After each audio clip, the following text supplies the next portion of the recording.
All right, let's get started. And more people, I'm sure, will be signing in as we start this webinar. Thank you all for joining us. This is the first AAEA webinar on working with the media. This is really an outgrowth of an in-person session that we had this past July at AAEA. Today we have two AAEA members that are going to share their experiences working with the media. You've probably seen their names on the members in the news email a lot. So I so they have vast experience working with the media. We have David Ortega and Don Thilmany. They are very prolific researchers who need no introduction, so I will not be providing much of an introduction. If you're interested in them, look them up. David is a professor at Michigan State, and Don is a professor at Colorado State. So the way that this webinar is going to be structured is we are going to first have them, we've asked them to give a short presentation on their background and experiences working with the media. And then we're going to jump into a discussion. I have some questions for them, and they will discuss these issues. And then at the end, we also have questions from the audience that we collected when you registered. So we will also jump to those questions as well. So let's get started. David and Dawn, feel free to start your presentations. Great. Thank you, Joel, and welcome everybody. Hopefully my screen's coming through okay. Yeah, so really excited to be able to do this with Dawn, and thanks everybody for joining here. So we're just going to be sharing some of our reflections and sort of lessons that we've learned as we've been working with the media over the past few years. I don't think, certainly not myself, but I don't think, Dawn, we've received proper media training. It kind of just evolved. And so this is just our experience that we're going to be sharing today, and I'm going to be passing it back and forth with Dawn. So just sort of bear with us as we jump around from the slide presentation. But I did want to just provide a little bit of extra background on who I am, the work that I do, and how my experience and my outreach and media work kind of fits into my research program and how it reinforces other areas of the work that I do. So my work is really centered on decision-making in the agri-food system. Broadly speaking, looking at how consumers make decisions, how producers make decisions, but also how policymakers are voting on certain issues and all of the factors that really impact the agri-food system. I teach a graduate class in food and agricultural policy here at Michigan State, and also an undergraduate class in food marketing management. And over the past, I would say, 5 or 6 years, I've been really getting involved in the policy sphere. I've had the opportunity and privilege to be able to address members of Congress, a couple of government agencies, and worked with various departments and both the federal level, but also very importantly at the state and local level. And we're going to talk about sort of the different levels of outreach that you do with the media as well. And as Joel mentioned, and you've probably seen, I do quite a bit of outreach and work with the media, and that is to really get a lot of the research and information that we're doing as a profession out to the people that really need it, to consumers, producers, even you'll see in our remarks later, even policymakers, senators, they're listening to the radio, and that's where a lot of them actually get a lot of information.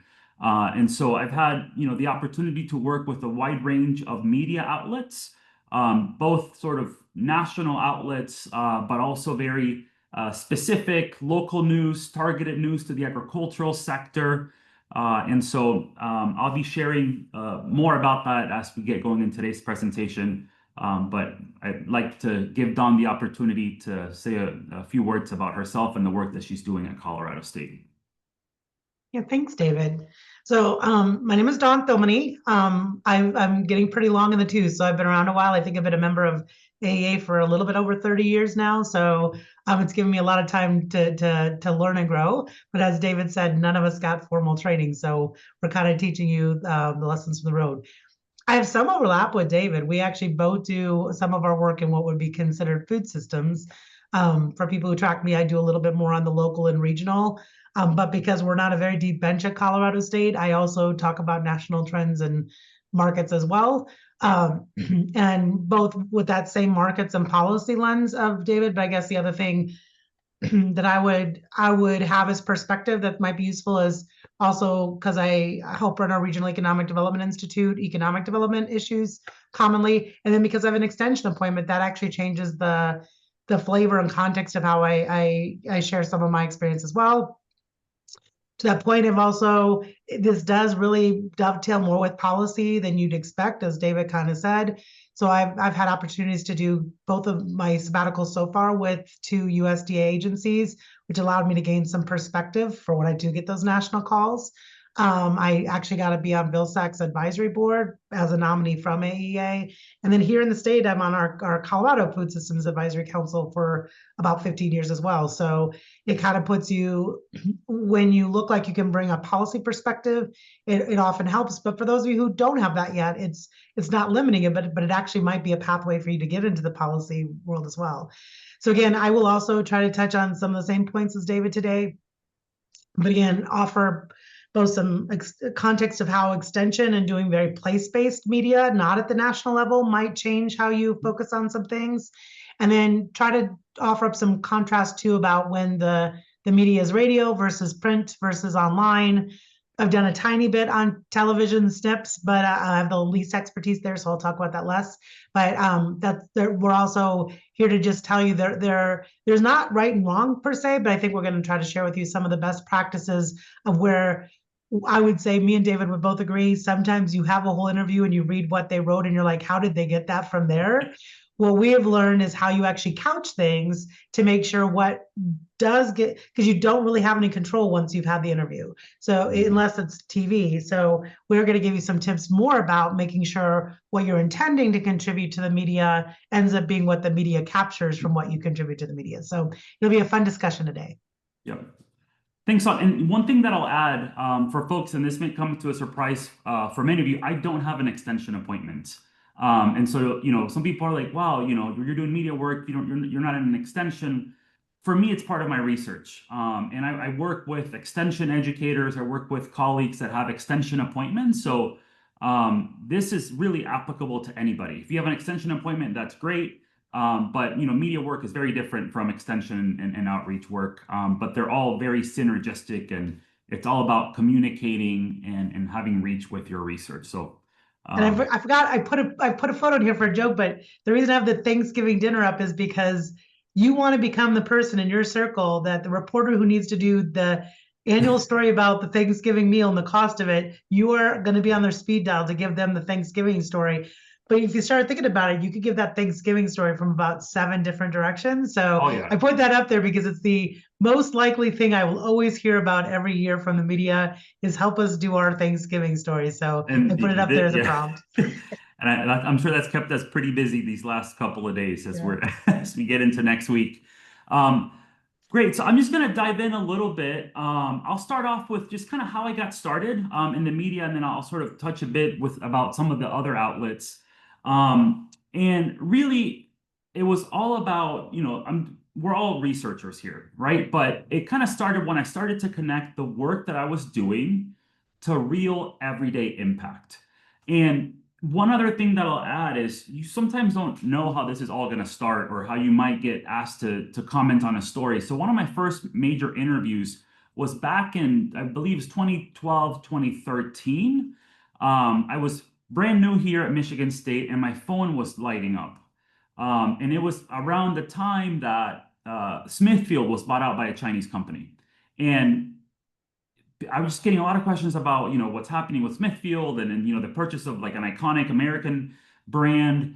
And I asked one of the reporters that I talked to, I think it was for Forbes, I'm like, how did you come across me for this? And she's like, well, I literally Googled ractopamine because that was at the center of this deal. And I just happened to have done a master's thesis on pork markets in China. And one of the key words in that thesis was ractopamine. And so all of a sudden, if you just Googled Smithfield China pork, my master's thesis came up. And I hadn't thought about the master's thesis for about 5-6 years at the time.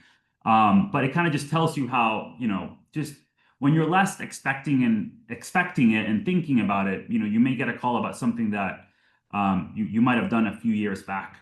But that's really kind of where I started. There was a lot happening with China last decade, even before we got into the trade war. But when it really started to ramp up for me, it was during the pandemic. And that is because there was really a need for clear explanation as to what was happening.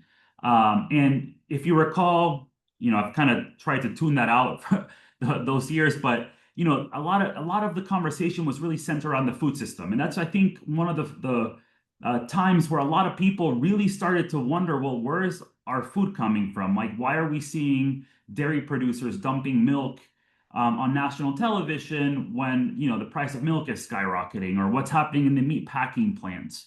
Now, I didn't have answers at the time in terms of like what was going to happen, but it became clear that the work that we do in the profession was very relevant to helping inform what was happening, just looking at supply and demand and what's happening in supply chains.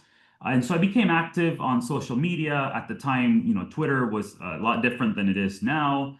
There was a lot more engagement.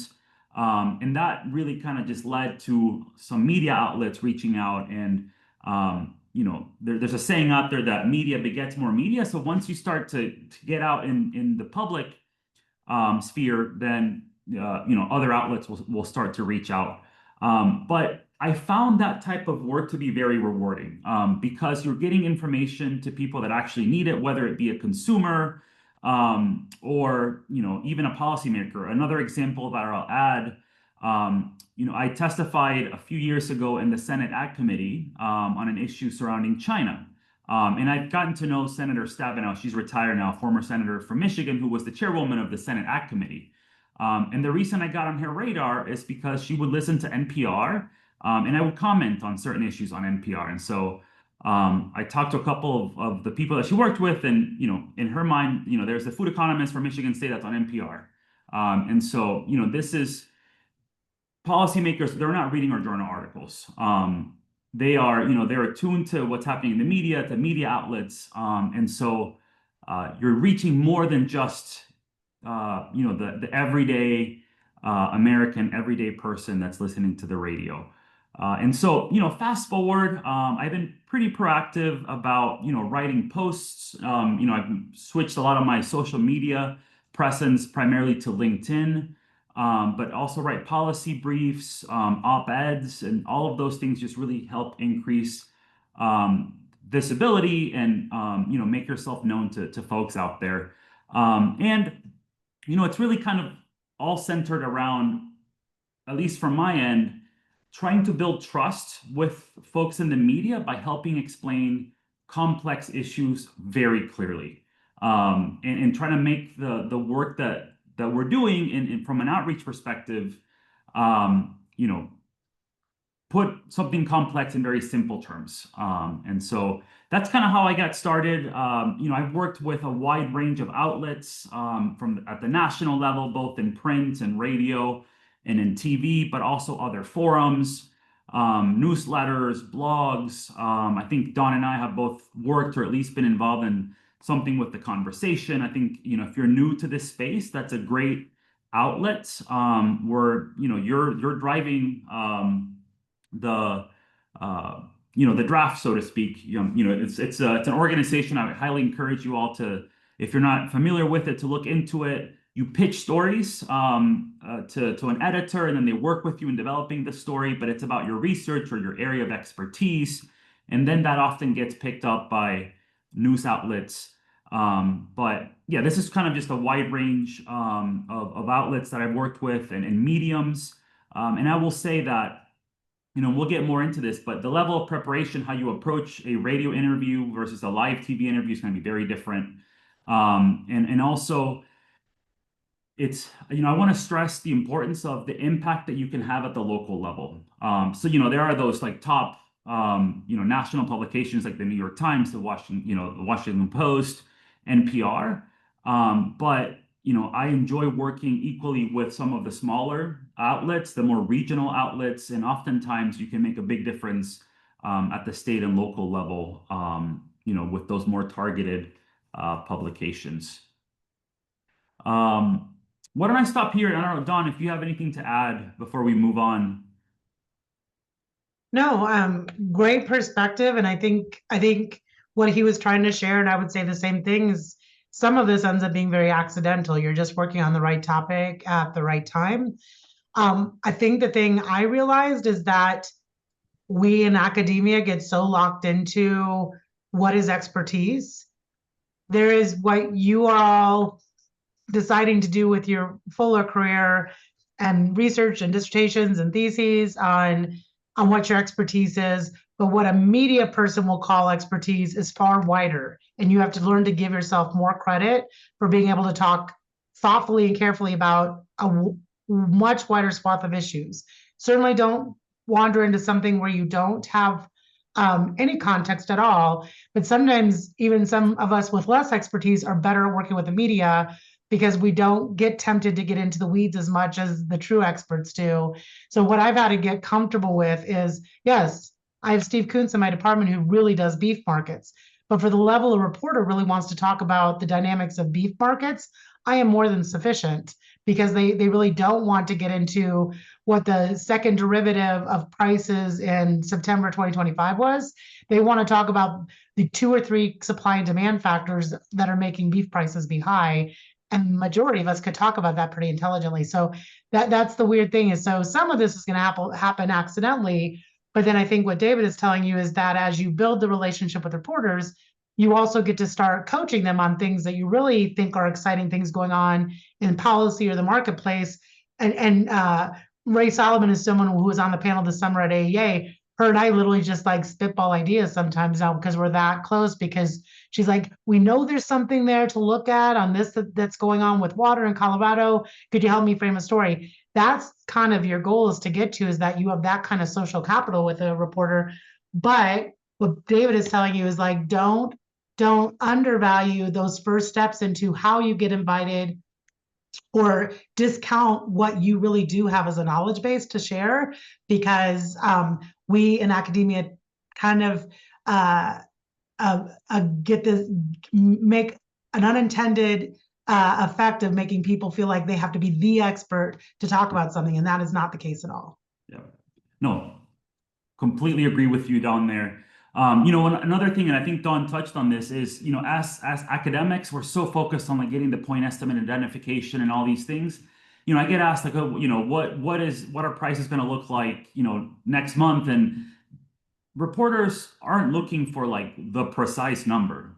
They just want to know, are they going up? Are they going down? Like, what is a plausible range? And yeah, you need expertise to be able to inform that question and that conversation. But I remember some of the earlier interviews on China and the pork market. I've spent so much time trying to estimate like willingness to pay and demand for pork, and I'm like, it's this number, and I would give them the number, and they wouldn't use the number in their reporting. They were just saying, oh, it's a little bit higher or lower, or, what have you, sort of relative. It's just all about putting things into context. And so just to sort of pick it up from there, just a few things that I've learned, and Don also can relate to a lot of this, is, I think one of the first things here is just clarity. Using very accessible language. Just get rid of the jargon, get rid of the econ speak. Just make it like you would talk to your parents, to your friends, to your neighbors. Just very clear, accessible language is what's going to get you far with the media. I remember early on, I would speak to some media outlets and I would be very technical, and then I wouldn't hear a call back, right? But it was when I started to get much more accessible in the way that I presented information, that's when the reporters would come back and want to speak to me again. Speed is of critical importance when you're working with the media. So you have to be able to respond and work with very short deadlines.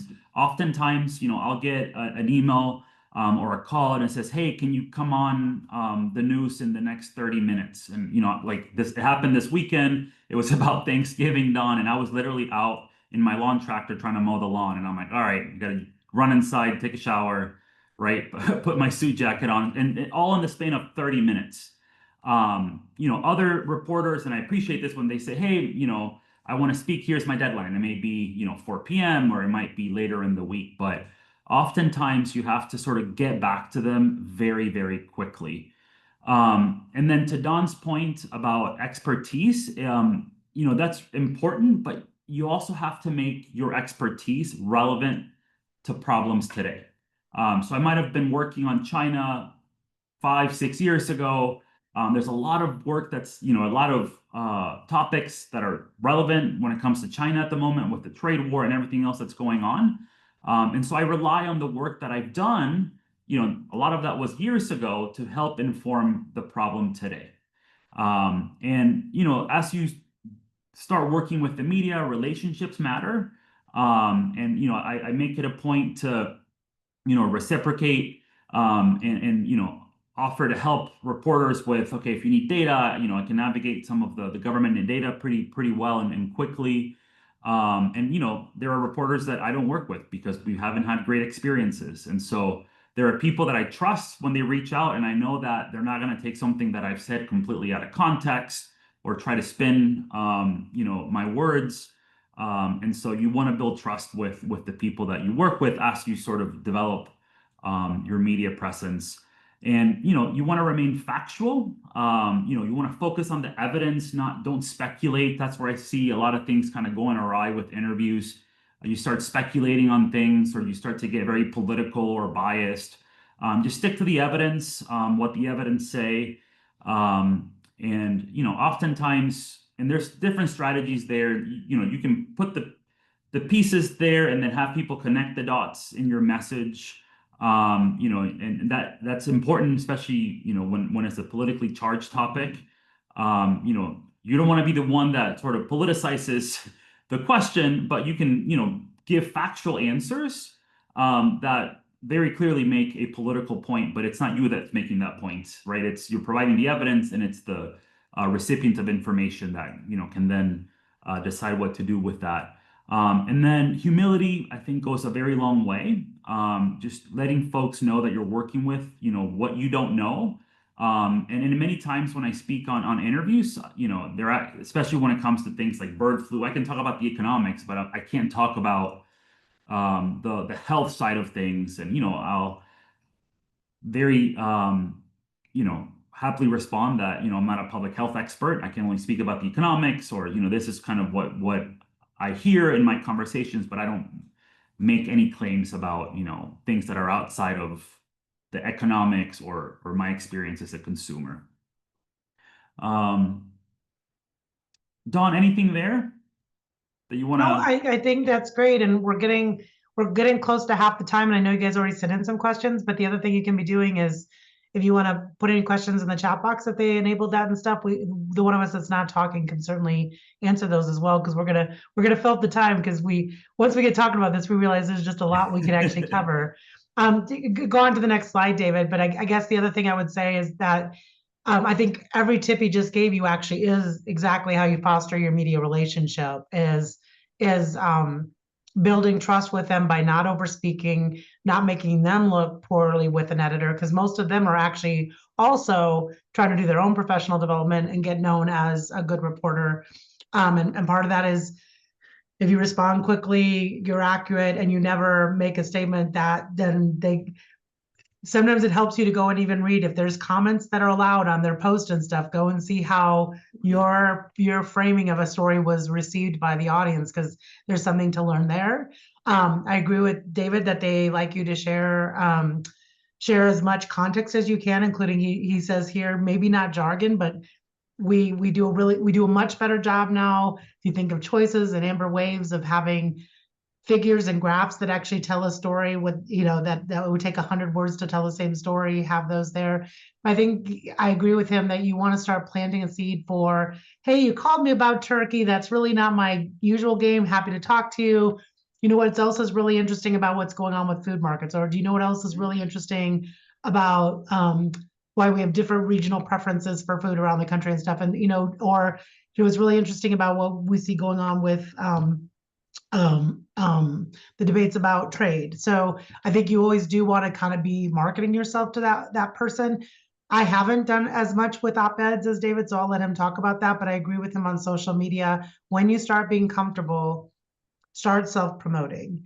And I agree with him. I still have a little bit of Facebook because in the extension world and some of the audiences I work with, they're not on LinkedIn yet. So I've kept my Facebook game somewhat alive, but I would agree that for majority of my professional posting now, LinkedIn is where I'm most comfortable. But that even includes you accelerating what our field is doing. Sometimes there's a few of you on this call, I've accelerated your story, I've reposted it. And what you don't realize again is you reposting with, and this is how I see this playing out in Colorado for me or for you. This is how I see this playing out in a different region of the country or different region of the world. Then you're kind of both promoting our field and your colleagues as doing really good work. But then if there is someone in your current network that didn't know you could talk about that, you might actually, in a weird way, you almost become this translator of our whole field's research, because they're not going to have to reach into all of our, you know, thousands of members, right? But if you become their local, or maybe you're not expert on a place, you're an expert on a certain sector, you can start both promoting your colleagues' work, which is a win right there, but then you also can start becoming the translator of putting the localized spin on that if there's a state or a localized publication that wants to do a take on the same story. Yeah. No, yeah, and what we have up here, a lot of it, you know, we've talked about. You know, I think planting the seed, like Dawn said, I think it's important. If you want to sort of continue that relationship with that particular reporter, referring some of your colleagues. You know, on the op-eds, I will say that unless you have a really compelling story or compelling idea that you want to tell, probably not the biggest return on investment, because they're so tough to land. You know, I've published probably 2 or 3 op-eds, and there's probably 24 that haven't made it out, just because, you know, the news cycle changes. But you can recycle them, you can pitch them to the conversation. You know, a lot of them end up being posts on LinkedIn. You know, and I'll say, to expand on what Dawn mentioned, you know, you want to promote yourself, but also promote the work that you're doing, or the insights that you have, right? And I think that's what gets a lot of traction with folks on social media, is if you're putting information out there, stuff that maybe they're not aware of, or there's a statistic that, you know, puts a lot of what's happening into context. I think that goes a long way.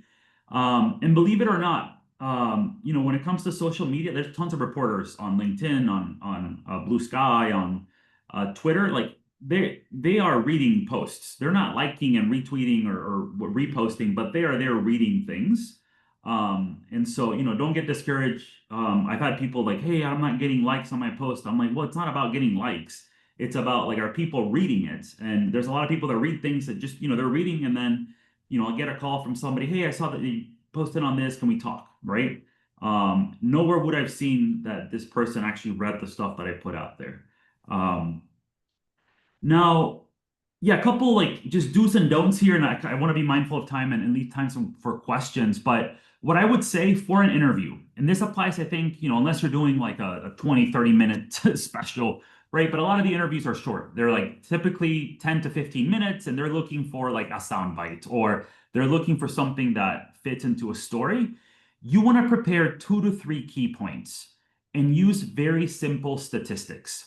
And again, don't get hung up on like, is the price of beef going to be like 18% higher than last year, or like 19? It's just, okay, what is it doing? Which direction is it moving? How significant of an increase are we talking about? So you want to prepare, you know, 2 to 3 key points with very simple statistics, like things that people that you interact with outside of work, outside of the academy, outside the university can really relate to. You want to also consider your audience that you're speaking to. Like, are you speaking to like a business publication? Is this like a local outlet? Is this a national outlet?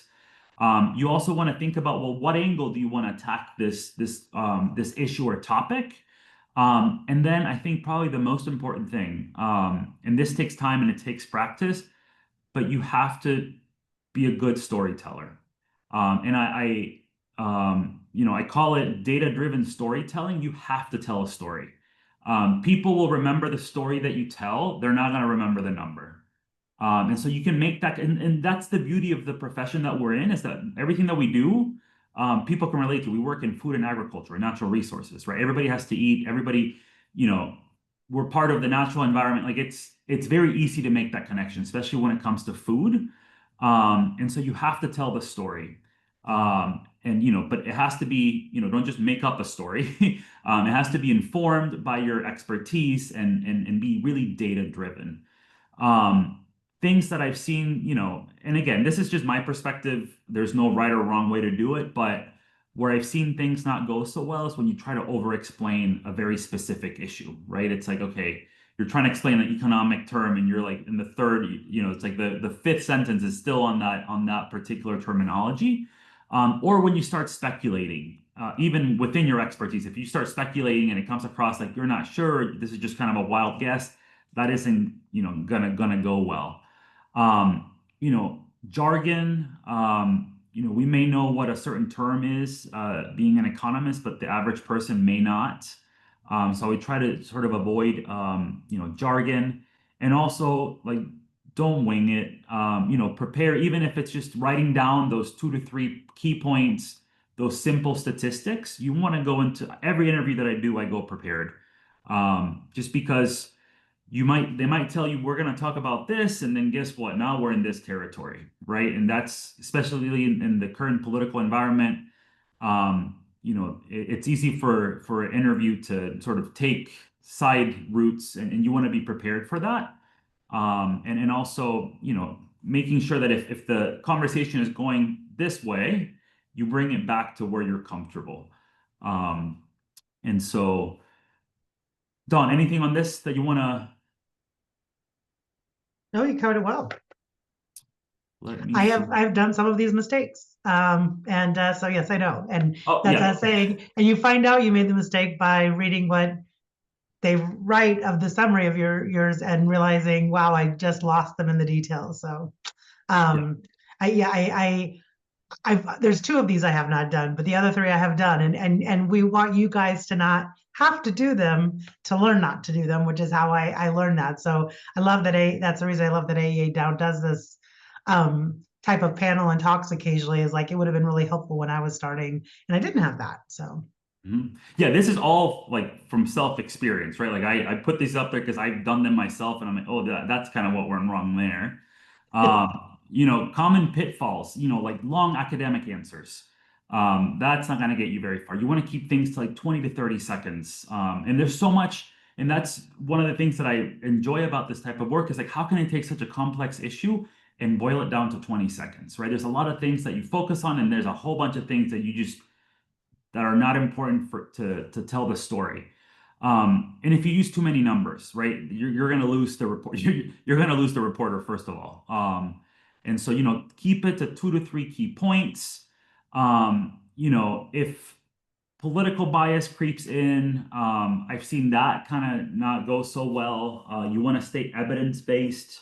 And I think this is another, it's not on here, but you want to think about what your role is, or how you view your role in this type of outreach and engagement. It's like, are you a broker of information? And that's typically what I tend to do, is just I provide information. Or are you an advocate for something, right? And some people decide that maybe one role is better for what they want to do and what they want to get out of this type of work.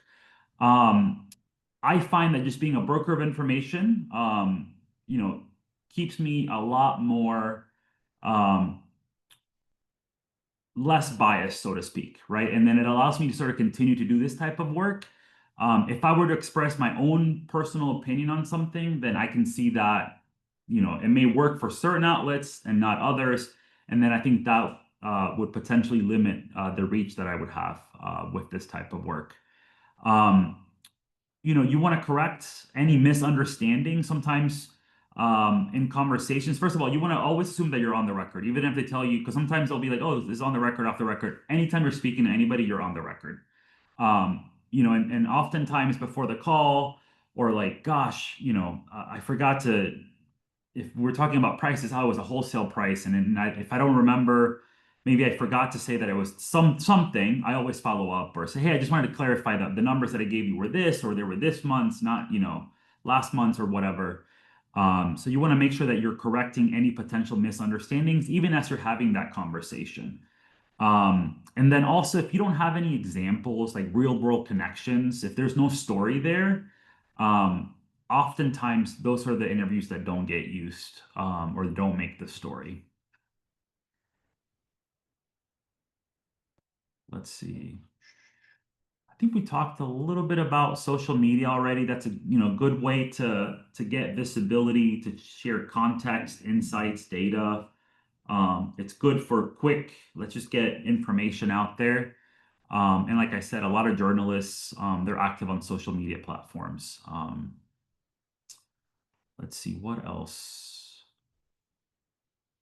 Maybe before we do our wrap-up comments, this would be a good time to break it with a couple questions and then come back, and I think our last couple of slides are kind of almost wrap-up slides. Unless if people are quiet, we can keep going, but. Any questions that pop to mind from people or clarifications on things we've said? Or are you super quiet? Oh, here we have one. Do you want me to read it, Allison, or do you want to moderate or Here, I can read it. Sure. Yeah, sorry. One question, how do you balance your organization's rules and restrictions on communication with media and media outlets reaching out to you? Does every media request have to go through your organization's media or press department, or can it go directly to you? I actually don't know my organization's rules. But I guess that is something to ask your supervisor about. But since a good chunk of my early ones were actually referenced to me from the president's office as, is there someone in the department who can handle this?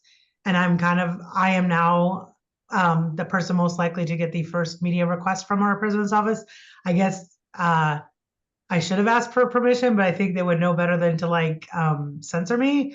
But pre-tenure, you definitely should have that conversation with your supervisor. I actually, quite honestly, did very, very, very little media while I was still in a even quasi, vulnerable state of like having to worry about what my leader thought.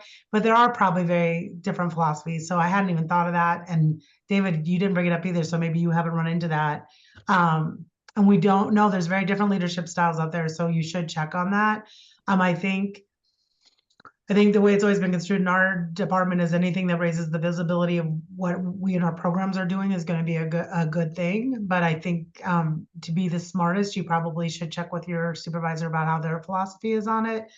The other thing is increasingly we have mentoring committees, right? Whether you're industry, government, academia, you should ask for a mentor if you don't have a mentor. This will be my plug for the other part of programming we do in AAEA now that we didn't used to do, because that mentor, quite honestly, will give you some of the same advice me and David are given, and they'll know more in the context of the organization you're in.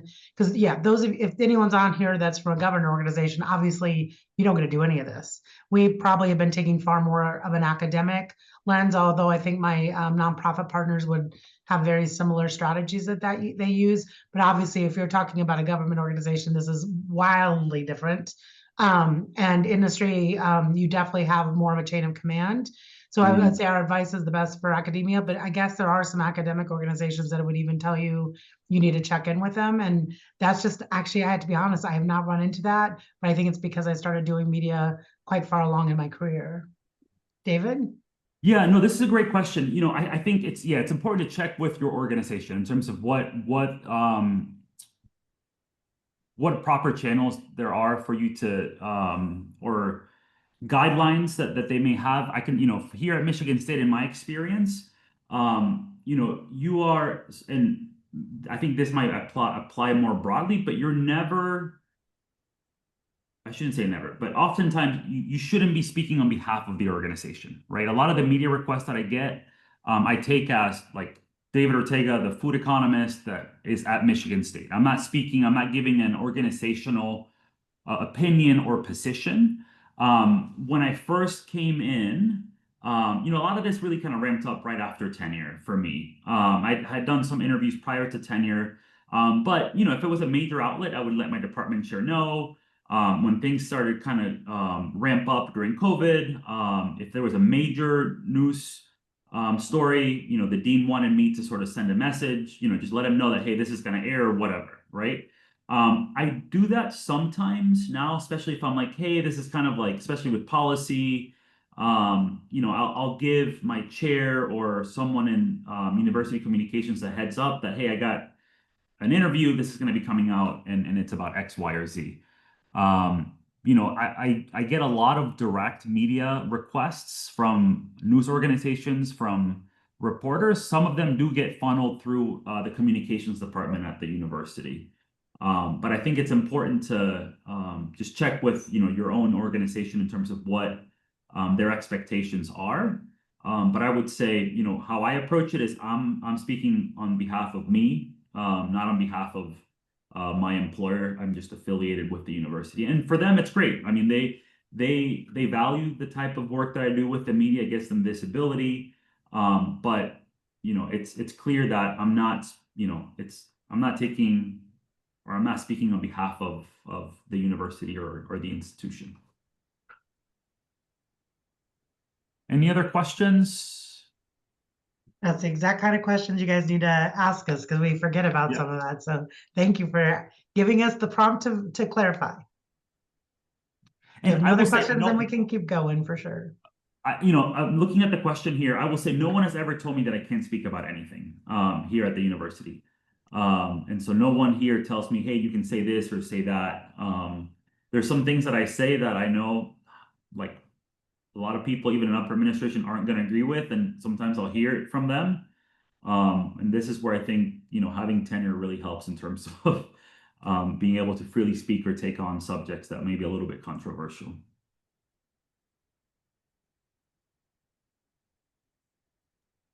Okay, we'll keep going then. Just want to make sure you all got a chance to ask your question. We know you sent in some too. If we have a little time at the end, we'll still get to those as well. So I think we're kind of getting here towards the end. A couple wrap-up comments from me, and then I'll turn it over to Dawn. Advice for like newcomers, you want to build your knowledge base and stay grounded in real issues. If you get asked to comment on a story or do an interview, say yes early in the career. If you're interested in this type of work, and I'm assuming if you're in this webinar, it's because this is of interest to you, but it's completely okay if this is not something that you have the time for, because it is a big time investment, right? And that's at the bottom of this list. There's trade-offs involved. I did far less media work prior to tenure than I do now as a full professor. You want to practice delivering concise answers. And the nice thing about this is that the skills that you develop as you start doing media work are applicable to outreach, to presentations, to talking with policymakers. Very, very similar. You also want to develop a very reusable, like 3-sentence bio. Like usually the first question in the interview is like, tell us your name, title, and what you do. And you want to make sure that what you do is very accessible to people. They're not interested in whether you do time series or Bayesian econometric. It's like, what is it that you do for like a lay audience? Think of it like someone that can pick up a newspaper and is interested, that sort of level. And then also don't get discouraged. Not every interview gets used. Probably about a quarter of all the interviews that I give don't ever see the light of day, but that's just part of the game. And it's not anything personal about what you've said, and sometimes some of those pitfalls, may get that part of the story, not to sort of have your insights in it, but also the news cycle changes or, things kind of take a turn. But another thing is, you learn a ton from reporters. I've gone to developed great relationships with people in the media. I've had folks in like, the Supreme Court that just like, they're texting me like, hey, this just happened with the tariffs. Like, what do you want to know? So there's a lot of information. I've gotten a lot of research ideas from a lot of those conversations. Let's see what else is here. This slide, and then I'll turn it over to you, Don, because this is kind of like my wrap-up slide. Sort of final thoughts here is media engagement is public scholarship. It's a way to really get the research that you're doing and disseminate sort of that translational scholarship. It really helps expand the reach of research and knowledge, helps improve understanding, not just of everyday people, but policymakers, folks in industry. They're listening to the news, they're watching, a lot of these outlets. It helps the public make informed decisions, and it's also an opportunity to help shape public discourse and policy.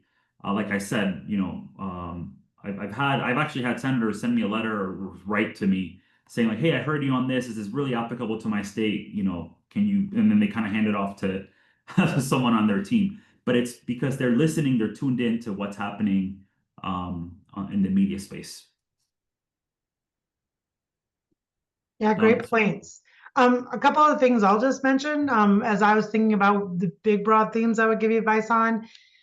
Realize you can also interview the person interviewing you. And this is something I learned kind of later in my career, but when they have in their head a story that's framed, sometimes you can influence them.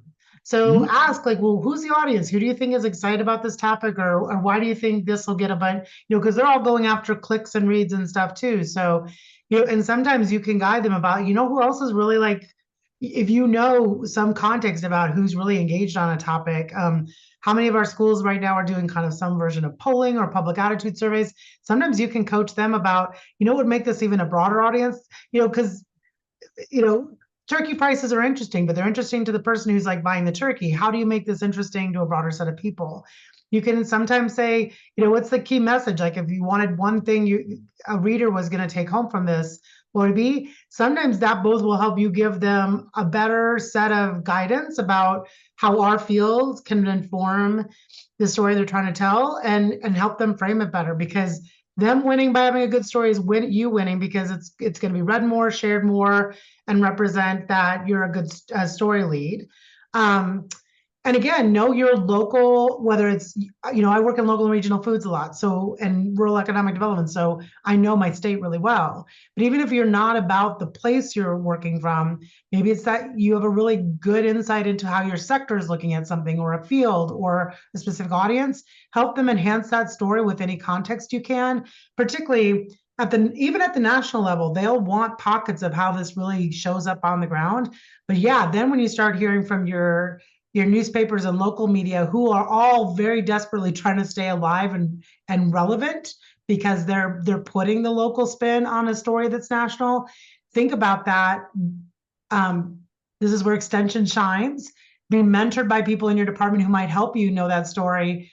And then promote your own social capital and network. If you can actually elevate some of the organizations you work with, partner with, collaborate with, because they're relevant to the story, you get a double win there, because you're going to get some self-promotion for you and what your organization is doing. But then also when those partners get a win out of it and free PR, they're going to remember you next time they're looking for who they want to partner with, correct? So again, you kind of want to be self-promoting, particularly if you're early in your career, because you do need to get visible, but you can do it very subtly. Like David says, you don't have to sit there and tell them why you're the best and the brightest and stuff, but you start sending them links to other things you've done, kind of just make what's invisible, which is our academic work, more visible. And they'll start having the aha moments of like, oh, I had no idea you also worked on this topic or this topic. So promote yourself, promote your organization, which is going to make your bosses and your colleagues really happy.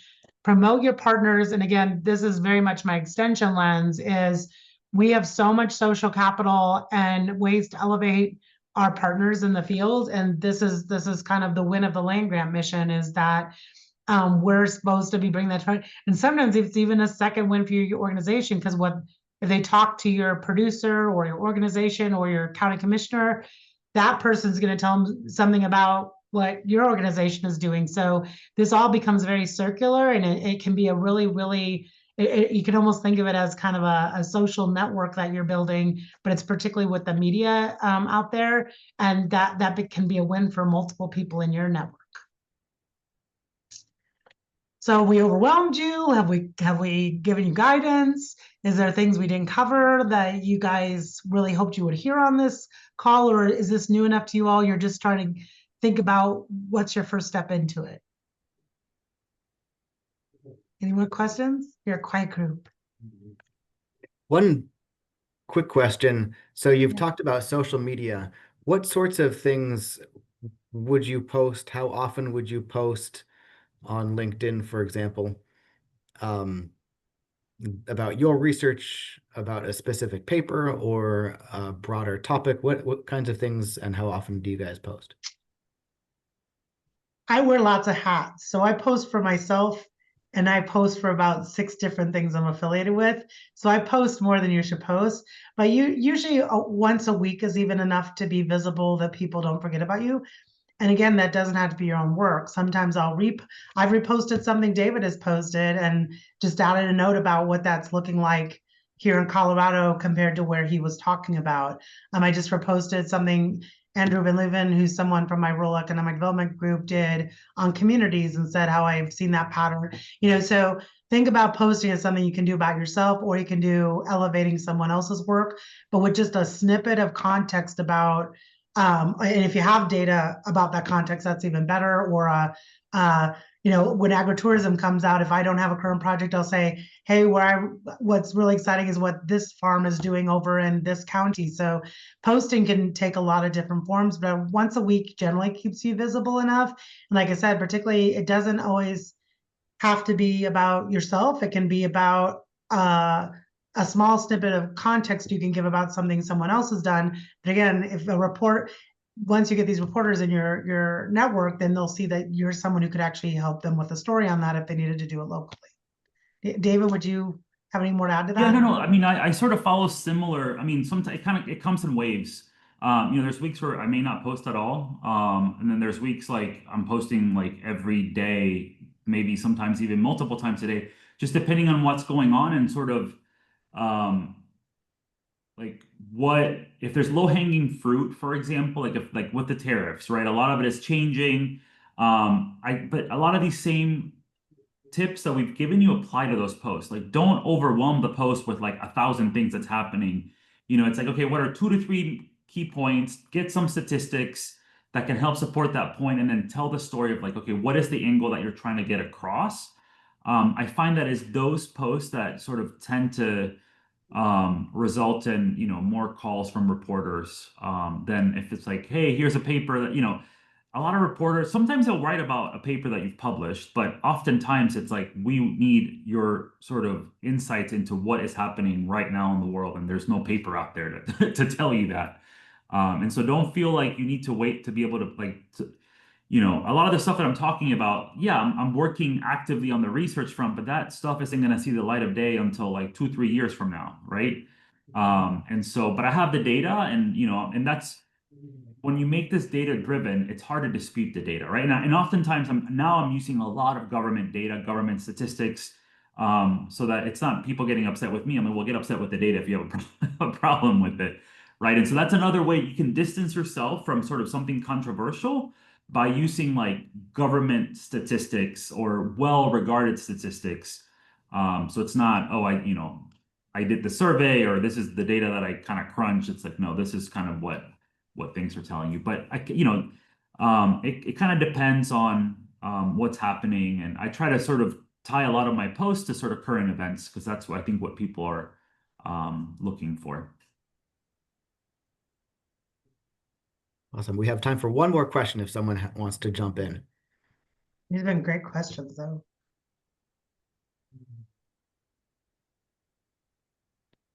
Awesome. Well, we thank Don and David for joining us.